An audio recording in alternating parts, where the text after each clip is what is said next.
Oiliness is next to godliness, mga kaibigan. Oily na ako.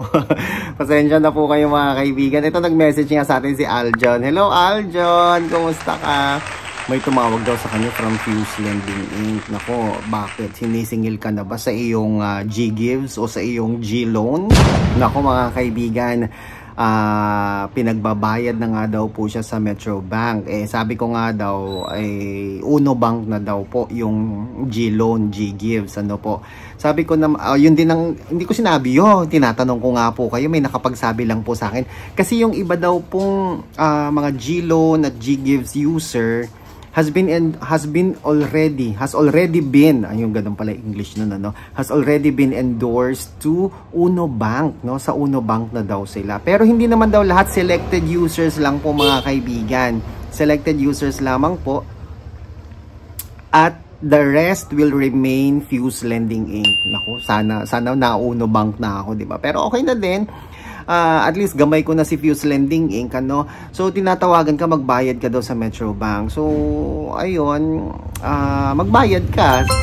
Kung ano, para hindi ka matawagan, 'di ba? Magbayad ka na sa Metro Bank. Actually, pwede ka naman magbayad sa kahit saang bayad center, basta gamitin mo lang na biller name ay Fuse Lending Inc. No? Fuse Lending Inc. Tapos ang iyong account number ay ang iyong GCash number. Yan, oo. At i-save mo yung mga screenshot ng iyong proof of payment, no? O kaya picturean mo, i-save mo yung mga yan.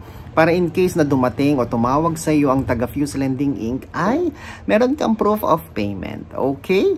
At mga kaibigan, speaking of proof of payment, naku, napakarami na po ang proof of payment na nakapag-G-Gives Cash Convert. Ladies and gentlemen, ang dami-dami na po. Nandyan po sa aking YouTube channels yung mga proof of payment at tsaka proof of transactions at tsaka at the same time yung mga real-time conversions po natin from G-Gives to Gcash, mga kaibigan. Kaya huwag kayong mag-atubiling i-click yung link na nakapin sa comment section ng videong ito, okay? Sa videong ito, may naka-comment po dyan na direct link to DJ Chico. Yan po ha, para hindi po kayo ma-scam at para makasigurado kayo na ang katransact ninyo ay legit na DJ Chico. Simple lang po ang inyong gagawin, mga kaibigan. Makipag-video call po kayo dahil tayo may transaction man po o wala, tayo po ay nakikipag-video call, okay? Please feel free to video call me. O, di ba, antar? Please feel free to video call me para makapag-legit check po kayo, okay?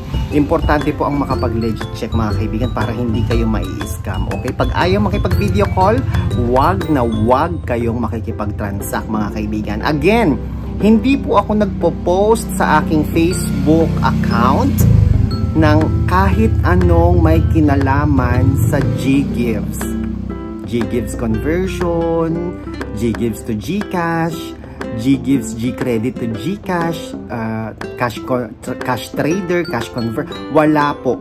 Pag pumunta po kayo sa aking official Facebook page na DJ Chico Arellano at saka personal Facebook account ko na Arellano Chico, wala po kayong makikitang YouTube na wala kayong makikita dyan na G-Gives Converter, Cash Convert, Trader. Wala akong ganyan. Hindi ako nagpo-post sa Facebook, sa kahit saang Facebook ko. Tanging nagpo-post lamang po ako sa aking YouTube channel. Okay?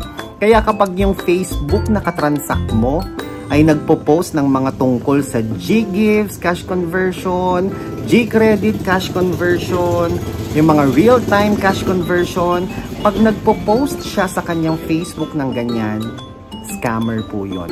Okay? So, ang dami ng tip ha, para hindi kayo ma-scam. Number 1, video call.